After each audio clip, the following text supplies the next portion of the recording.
As we mentioned last month, many states either halted or walked back their reopening plans due to the resurgence of COVID-19 in June, and because of this, employment growth slowed considerably in July. However, temporary help services did a two-peat with solid growth.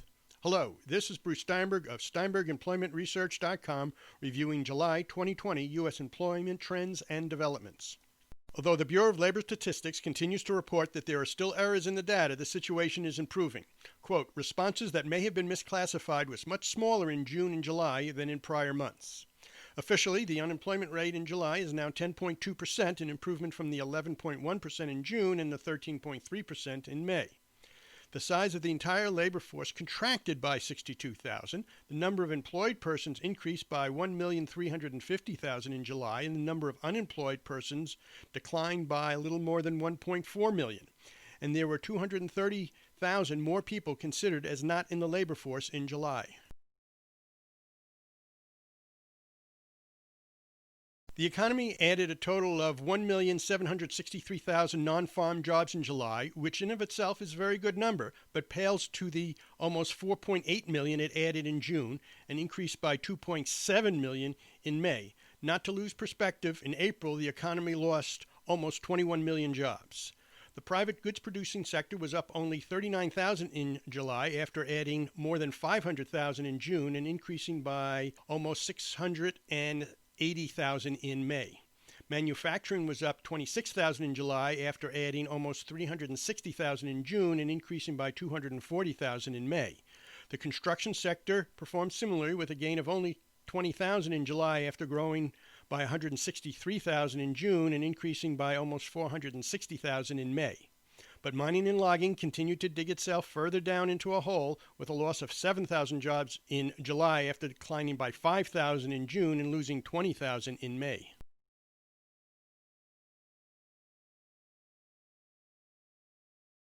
The private service providing sector added only a little more than 1.4 million jobs in July, which was roughly only a third of June's growth of more than 4.2 million after adding almost 2.6 million in May. The retail trade sector welcomed back almost 260,000 jobs in July to greet the almost 827,000 it added in June. The professional and business services sector increased by only 170,000 in July after adding almost 320,000 in June. The private education and health services sector was up 215,000 in July after adding almost 570,000 in June. Home health care services continue to recover with historically large gains with an increase of almost 16,000 in July after adding a little more than 18,000 in June. Although leisure and hospitality sector grew by almost 600,000 jobs in July, there was certainly a slower rate of growth compared to the almost 2 million jobs it added in June or even the 1.4 million it added in May. The total number of government jobs was up little more than 300,000 in July. The federal government was up 27,000, state government was up 33,000, and local government was up more than 240,000. The lion's share of the increases at both the state and local levels were due to jobs in education.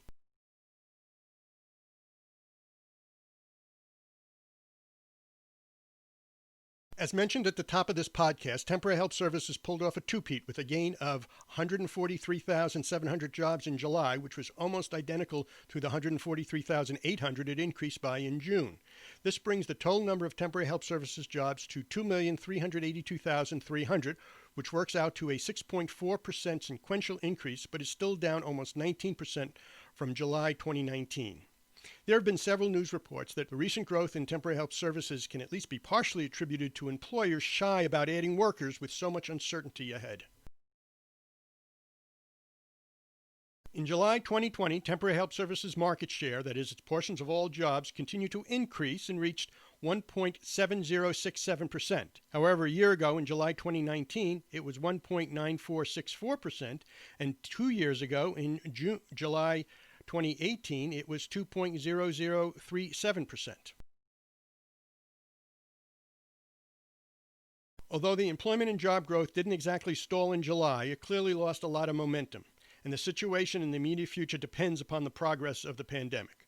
Although the scientists apparently know how it will continue to develop, policymakers and politicians are all at odds with one another regarding the best path forward. This has been Bruce Steinberg, and this is just a brief sample of the employment data and analysis we provide.